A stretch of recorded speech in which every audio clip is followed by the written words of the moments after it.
Puan dan semua yang berada di dalam Dewan yang mulia hari ini dan juga rakan-rakan yang berada di sesi virtual kita. So pertama sekali saya ingin mengucapkan ribuan terima kasih dan tahniah kepada organizer pada hari ini yang telah berjaya membawakan satu program yang berteraskan ilmiah, komuniti ilmiah. Ya. So sebelum saya bermula dengan topik kita pada hari ini yang mana saya panggil sebagai apa orang kata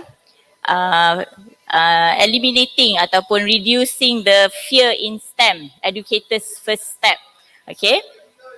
Saya ingin memperkenalkan dirilah supaya kita lebih selesa untuk berinteraksi bagi siapa yang dalam dewan ini dan juga sekiranya ada persoalan dalam topik ini lagi kita selesa lah ya. So nama penuh saya adalah Aina Atika Rosli. Tapi selalunya kalau saya keluar saya akan panggil nama saya Aina Rosli. Dan saya bukannya kakak kepada Amira Rosli tu yang artis tu, tapi saya juga ada adik yang bernama Amira. Okay.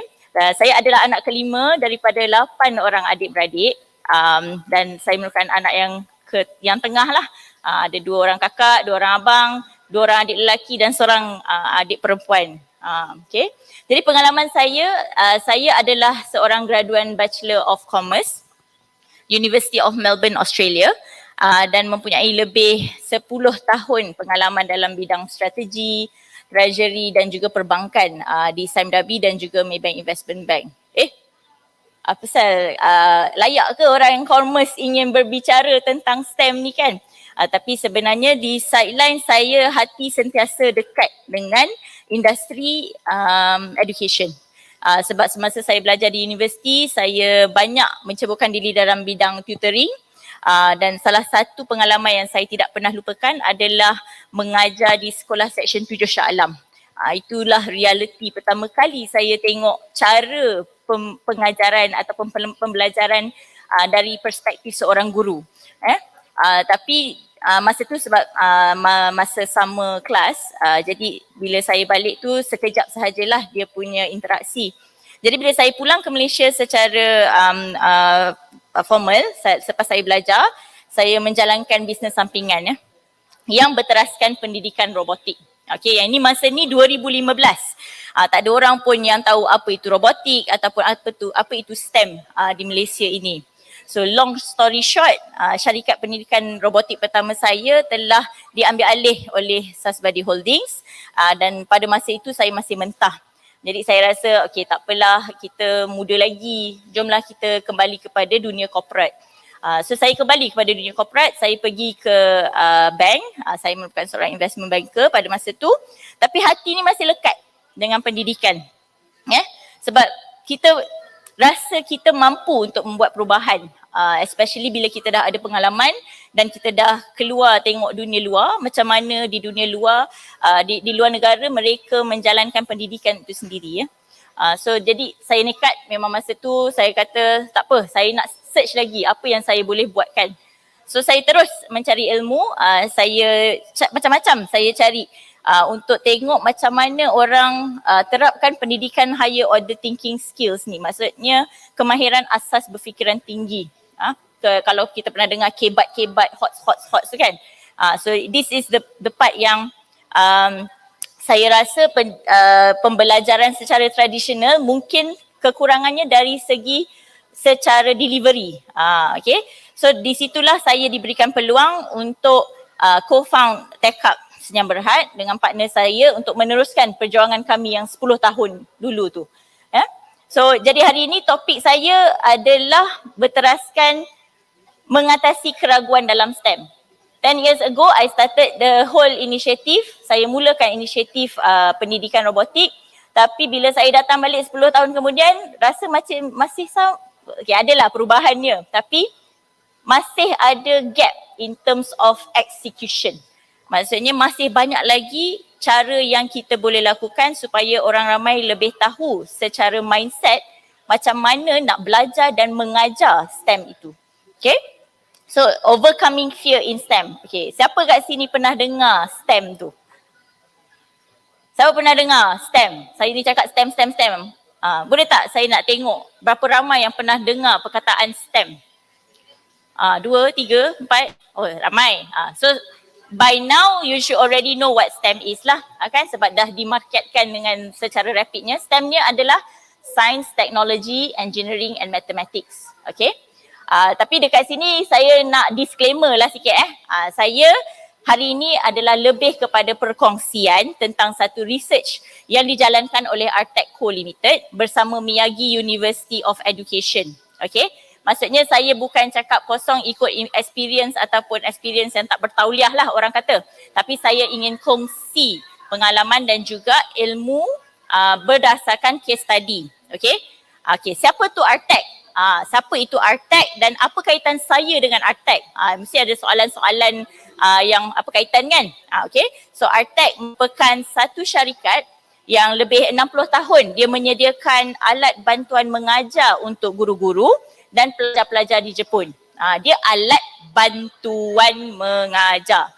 Kita nak bantu cara cikgu mengajar. Dia bukannya satu subjek asing ataupun apa.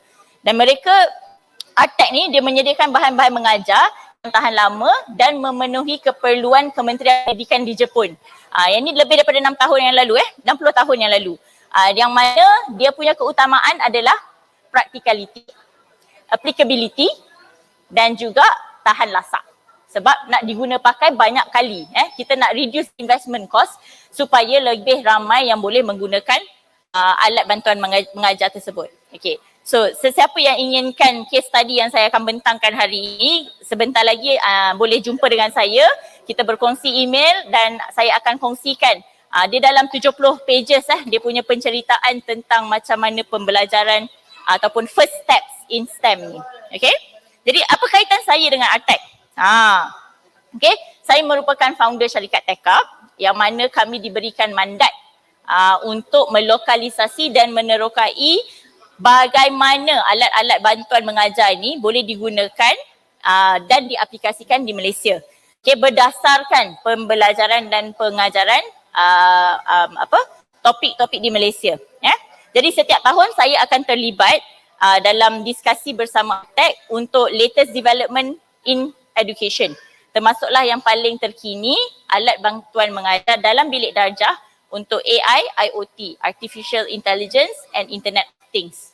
Okay, kalau nak cerita saya punya experience on IoT ni kita kena kongsi separately lah sebab kita pun pernah ada experience in the industry. Saya juga merupakan seorang Exco untuk Malaysia Industry Forward Association. Okay. So di sini kita kembali balik. Tengok bila berborak kan. Kena kembali balik kepada topik kita hari ini. What is STEM ataupun STEAM ni So kita go back to facts. Okay. So STEM is an acronym which stands for Science, Technology, Engineering and Arts and Mathematics. Kalau ada arts tu maksudnya STEAM lah. Kalau tak ada arts tu STEM lah. So what it means is it's a cross-curricular exploratory learning with heavy emphasis on collaboration in everything from problem finding to problem solving. So the key is collaboration, and the second one is the key is how do you find the problem and how do you solve the problem. Okay, jangan cari problem saja tapi tak nak selesaikan masalah. Okay, so this is the concept yang mana it was made famous in the US disebabkan dekat US diorang ada STEM Education Act 2015 semasa Presiden Barack Obama masa tu. Dia famouskan STEM. Kenapa? Sebab mereka di industri already see the gap in terms of the thinking skill. Orang-orang industri selalu cakap, alamak, orang yang keluar daripada institusi pendidikan ni tak cukup mantap, tak boleh berfikir dengan sendiri. So they actually try to have a budget so that they can apa orang kata upskill the educators in terms of cross collaboration. Okay, fundamental tetap sama. Maksudnya pembelajaran sains, teknologi, engineering and maths tetap sama. Tapi apa yang dia introducekan adalah satu konsep kolaborasi ataupun cross application yang mana STEM ini menunjukkan dalam satu topik tu kita boleh cross antara multiple topics. Okay? So dekat situ dengan internet masa tu 2015 kan. Masa tu internet was at the peak of social media. So itulah diorang banyak gunakan influencers at that time. Diorang banyak gunakan Mark Zuckerberg untuk promosikan konsep STEM. And then after that, sama juga Bill Gates was part of the whole apa orang kata STEM movement, they call it, right?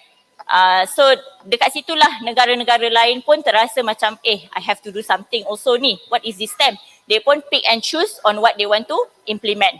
Okay, so sama juga dengan kita di Malaysia, Ministry of Education mostly they know that this is something that needs to be done. They know applied learning is something that needs to be done. Okay, so sama juga, that's why the rollout happens and the classes. So sekarang ni masuk pula elemen yang mana there was a lot of introduction of kit pembelajaran. Okay, kit pembelajaran STEM they call it. Kit pembelajaran STEM yang harganya ya Allah kan. Kita pun tengok pun takut. Okay, so as time goes by, people have the perception that number one, STEM is hard. STEM is difficult. STEM ni susah. Anak-anak elit je boleh buat. Ataupun anak-anak orang anak-anak cikgu je yang dapat the first class. Okay, kenapa? Because when we don't know, bila kita tak tahu, kita tak nak ambil tahu, kita selalu assume benda tu susah. So when it happens in a community yang mana educator don't take that initiative to implement and straight away block and say mahal lah, susah lah as a reason, kan, sebagai satu alasan, yang jadi mangsa adalah anak-anak. Okay, maksudnya pelajar-pelajar yang jadi mangsa sebab dia orang tak dapat pendedahan cross collaboration tu. So hari ni I want to try and remove that mindset yang mana STEM ni sebenarnya mudah. You don't have to have a very expensive kit ataupun you don't even have to invest so much. What you need is an educator that understand the concept and can cross-apply the concept in the classroom. Okay, so that's why I call it Educator's first step. You don't think about wanting to invest beribu-ribu untuk your classroom. Think about what can I do with my current limited resources and how can I start collaborating and cross-collaborate for my delivery of STEM program. Okay, so so bila struggle macam tu mula timbul, okay, budak-budak semua rasa susah kan? Okay, siapa yang kat sini 5 years ago bila orang cakap pasal STEM atau orang cakap pasal sains, dia terus rasa macam tak apalah cikgu, saya tak pandai. Itu standard lah. Tak apa cikgu, saya tak pandai. Cikgu bagi lah dekat budak A tu, CA dan CA tu kan. Saya budak CA and CA tu, semua pertandingan dia masuk, semua pembelajaran dia masuk, dia je yang dapat semua peluang. Right? Kenapa? Because kita nak ambil langkah mudah. Alright?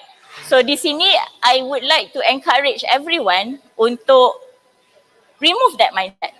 Okay? Kenapa? Because you have the fundamental. Kalau awak pernah belajar maths, awak pernah belajar sains, awak pernah belajar bahasa Melayu, awak pernah belajar physics, kan? You already have that baseline.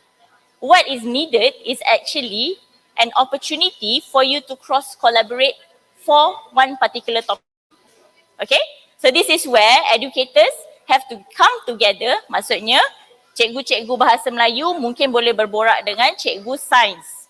Okay? Buat satu free session yang mana cikgu bahasa Melayu masuk dalam sesi sesi sains untuk buat satu tema.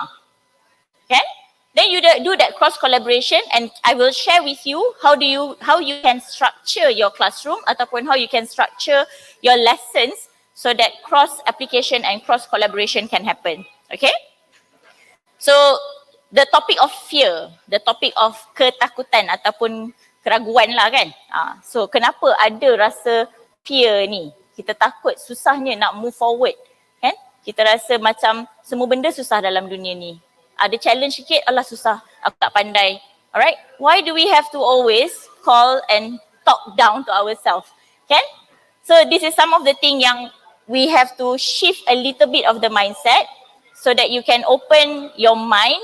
You learn, maksudnya cikgu pun kena belajar, anak-anak murid pun kena continuously belajar because one day you'll be a parent, one day you'll be a brother, you'll be a sister and you have to teach other people in your community. So you are an educator. Okay, so you have to understand the structure and the mind on how to deliver the thinking skill. Okay? So I wanted to take away, I nak tarik keluar your fear so that we can all take that collaborative initiative. We are all change agents. Okay? So yang mana STEM learning or teaching ni actually senang je. It's actually a mindset shift. Okay? Kita nak break down the silo of individual topics. Kita nak break down the perception yang matematik tak boleh campur dengan sains. Ataupun sains tak boleh campur dengan geografi. Right? Ada tak cikgu-cikgu, aku ajar geografi, apa kaitan dengan sains? Kan? So we have seen that before, and what we are trying to do is we're trying to break down that barrier so that we can start to cross collaborate. Okay? So okay, so untuk kita make that first step, okay, so for us to make that first step in terms of breaking down that barrier, we have to first understand what is actually the goal of STEM. Maksudnya apa objektif kita? Setiap benda yang kita nak buat, setiap kali kita nak embark on something new, we have to understand what is the goal, right? So what is the goal of STEM? So the goal of STEM learning is to get students to use what they have learned, maksudnya apa ilmu yang dah ada, to identify and solve the issues in real society. So maksudnya ilmu yang awak dah ada tu dah mencukupi. Okay? Apa yang kita perlukan adalah untuk give a problem ataupun satu cabaran yang mana you can take another step to solve. Okay? Be it for society or be it for your community, be it for yourself. Alright? You have to have that STEM thinking hat. Alright? So that is the goal. Kalau you dah berjaya in every situation, you problem solve, you already have that skill. It's called resourceful skill. It's called problem solving skill. Alright? Because for you to problem solve, you have to be able to identify problem. Right? So this is some of the things that kita akan structurekan supaya lagi senang for you to collect data so that there will be an iterative process to increase efficiency. Okay? So the idea of STEM is for you to continuously improve. Okay? So in the US, what happened is kita selalu kata, oh kat US diorang high startup rate, ramai yang problem solvers, suka cari idea baru untuk problem solve. Why is that? Because every problem that they see it as opportunity to solve. Okay? So kita kena have that active mind supaya kita tak takut dengan cabaran. So this is also one of the other outcome. Okay. So I'm going to jump into the steps. Okay, what are the first step for you to take a step back? Okay, kalau you tengah belajar, let's say for example, you are now in faculty engineering ataupun you are in faculty linguistic, right? So you take a step back, okay? How you can implement STEM thinking ataupun STEM in your learning or STEM in your teaching, okay? So number one, you set the theme. Maksudnya, you set tema. Apa tema sebenarnya kita hari ini? Okay? Dan number two, kita applykan ICT. Okay, kenapa kena apply ICT? Because you want to be able to collect data and reiterate the whole process. Okay? If you tak buat macam tu, the whole process of learning tu daripada sepatutnya selesai dalam masa 1 jam ke 2 jam, you akan ambil masa macam orang dulu. Orang dulu dia collect data bertahun-tahun. Sebab dia collect, dia tengok, dia tulis, dia masuk komputer, dia deduce balik. Okay, that whole process can be cut short into live data sekarang. So that's why in your classroom juga, you have to apply your ICT so that it's relatable to the real world. Okay, so this is some of the shift that you can make in your daily delivery. Okay, then number 3 is mixed discipline. Macam I cakap tadi, you mix antara science and technology, you mix antara bahasa, jangan terkejut bahasa pun you boleh mix with ICT, okay? You boleh mix antara geography with science, you can mix all this. Why? Because this is where the challenge of topic akan terjadi, okay? Then nombor 4,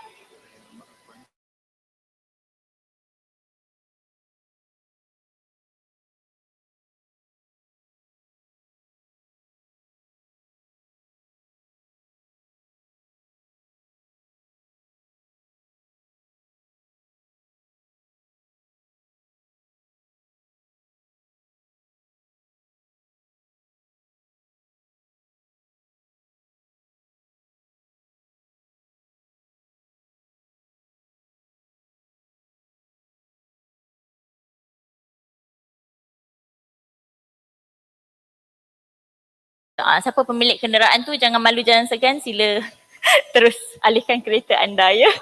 Okay, so let's recap again. Okay, what are the 5 steps? So number 1, kita set the theme, kita set tema. Number 2, kita applykan ICT. Look at what data you can collect, what data that you can integrate. And then number 3, you mix discipline. Pastikan ada at least 2 cross collaboration in the topic. Dan nombor 4, get creative. Maksudnya in your classroom, give the opportunity for the kids to trigger, ataupun the children, ataupun the teachers and the learners to have that creative element. Okay, so have like at least 15 minutes to challenge their creativity so that their brain starts thinking. Okay, dia punya neuron tu mula connect to each other. Okay, left brain, right brain start to integrate to each other. Sebab kalau you rush your learning, you don't try to think, how can I apply this? The observation will stay as observation. Okay, you takkan buat opinion and you takkan create new idea. Okay, so you need to have creative time period. Okay, and number 5 is to reiterate. So that's the reason why ICT is involved, sebab you perlukan the iteration process. Berapa lama you ambil untuk buat certain things? How can I improve the time period? Okay, day 1 you buat 30 minit. Day 2 you buat mungkin 25 minit. What happened? What changes? So those are actually observations as you go along the topic. Okay, and that's the reason kenapa ICT have to be involved. Sebab you cut short the time period. We want efficiency and productivity, right? Okay, so these are the first 5 steps. Tak payah beli barang, tak payah buat apa. What you have to do is cross collaborate. Okay, I want to challenge educators and learners to first, educators, you have to be learners first. Okay, you have to continuously learn and upgrade your knowledge. Okay, kita semua adalah in a lifelong learning. Kita punya pembelajaran tak berhenti di university. Okay, we have to continuously learn and upgrade our skills. Okay, so and kita kena ada niat yang betul. Maksudnya you have to be intentional in what you want to do. Okay, you want to start an initiative. Pastikan you ada a set timeline, a set goal, a set objective. You don't just do for the sake of doing. Oh, bos aku suruh buat KPI untuk STEM kena apply dalam bilik darjah. That's it. Right? That's not the way that you can make a change. Okay, for you to make a change, you have to be intentional. And you have to know, maksudnya you kena belajar. Right? And then be really laser focused on your objective. So let's say you said, I want to implement STEM in my classroom. Be laser focused. Make sure you achieve it. Make sure you improve it. Make sure you apply it. And then after that, see how it will be the difference. Okay? Alright, so let's move on. Ada nak habis dah ni. Okay? Alright, implementation goal. Okay, so siapa yang dengar kat sini, I sebenarnya, I'm actually trying to hope, saya harap daripada 100 orang yang dalam dewan ni, mungkin 10 orang ada change in the mindset. Okay, there's a shift in the mindset in terms of learning, in terms of reframing your mind when you see a problem, in terms of how do you want to reiterate your data collection of yourself. Okay, because it always starts from you before you can teach other people, kan? Alright, so from there, you take that first step. Challenge yourself. Macam mana, okay, katakanlah, I give you an example. Most of the teachers now is rushing to deliver diorang punya topik sebab banyak cuti, 2 tahun ada gap, budak lain progression, kan? So there's a lot of teachers in the education system right now trying to catch up dengan syllabus. The pressure of having to deliver the topic. Okay? Take a step back. Tengok topik yang belum deliver lagi. Duduk dengan mungkin 2-3 orang teachers yang outside of your faculty. Example, you ajar science ataupun you ajar matematik, you sit down dengan cikgu yang ajar BM, sejarah ataupun geografi. Okay? Take a step back and then tengok topik mana yang dia belum habis, topik mana yang saya belum habis. Okay? See how you can set a theme. Tengok macam mana you boleh setkan satu tema untuk topik-topik ini.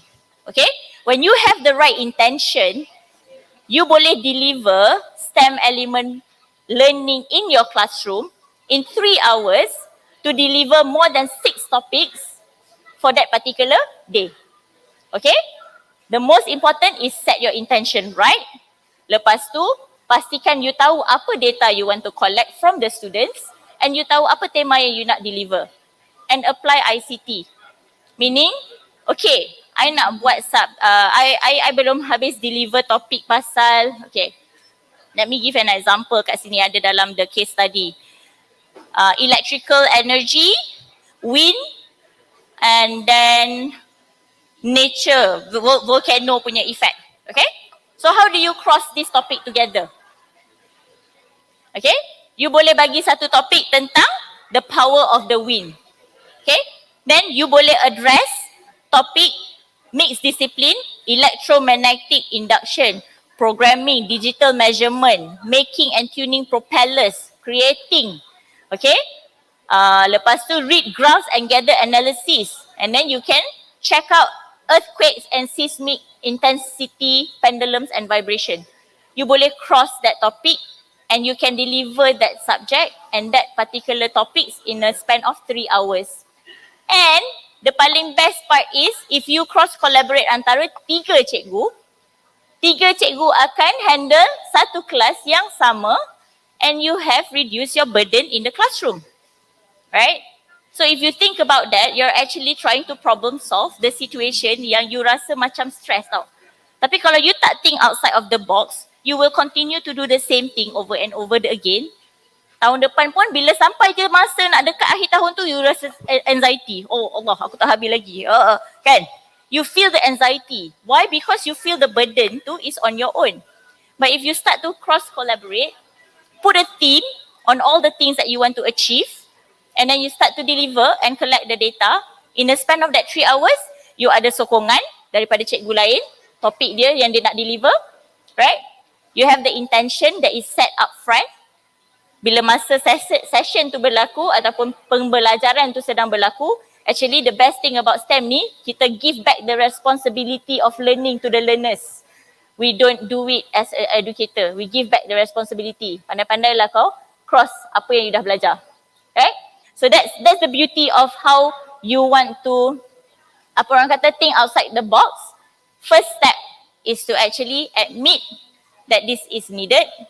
And then after that, take a step back. How you can use this 5-step method, set a theme, apply ICT, mix discipline, get creative, and then reiterate. Okay? So from there, you akan reduce your time. Maksudnya, you akan perasan yang masa yang you ambil untuk deliver, and you akan rasa kepuasan bila you deliver. Okay? So this is some of the things yang you can actually apply even for students. You can start doing that if let's say you have certain topic and you rasa susah nak fahamkan, take a step back. How can you cross apply and start thinking and get creative on the challenges. Bila you rasa susah je, it's an opportunity for you to get better. Okay? Sama juga dengan pressure Bila kita pressure, the onus is on us. Maksudnya burden untuk berubah tu adalah dalam diri kita. Kita tak boleh nak mengharapkan environment ubah. Kita kena ubah diri kita supaya kita boleh problem solve sendiri. Okay? So, so sebelum saya berhenti, macam saya ceritakan tadi, I am actually sharing a case study book, research by Miyagi University of Education and Art Co Limited from Japan. In first steps in STEAM learning. Okay, so they actually share a lot of case study, a lot of application concept yang you boleh pakai in your classroom and in your learning. And if you need a copy of the case study to cross check I punya apa yang I cerita ni kan, you can come and meet me ataupun you boleh text I untuk dapatkan the email so that we can exchange email address and I can email you the document. Okay? So sebelum saya berhenti dan menerima soalan Q&A, saya ingin mohon maaf sekiranya apa yang saya kongsikan tadi ada tersinggung ataupun ada salah atau menjadi trigger kepada orang-orang kan, kita tak tahu kan, ataupun mula rasa anxiety, rasa gusar sebab Allah, saya tak mula lagi untuk anak-anak saya ataupun macam mana I nak applykan this concept to my kids, right? Sebab sebenarnya niat saya nak kongsikan sebab saya dah dapat ilmu ni daripada saya punya relationship dengan Jepun. Okay? Jadi saya ingin memohon maaf sekiranya ada tersinggung, ada tersalah kata dan ada tersalah bahasa, salah penggunaan bahasa. Dan wabillahi taufik wal hidayah. Wassalamualaikum warahmatullahi wabarakatuh.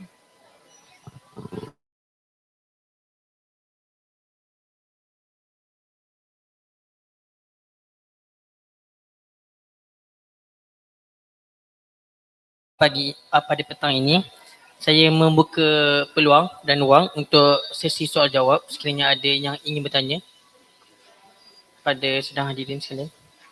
Tak ada. Ada yang ingin bertanya? Okay, saya rasa tak ada. Baik, semoga apa yang kita dengar pada petang ini dapat memberi manfaat kepada kita semua. Semoga berjumpa lagi di masa akan datang. Sekian, terima kasih. Sidang hadir.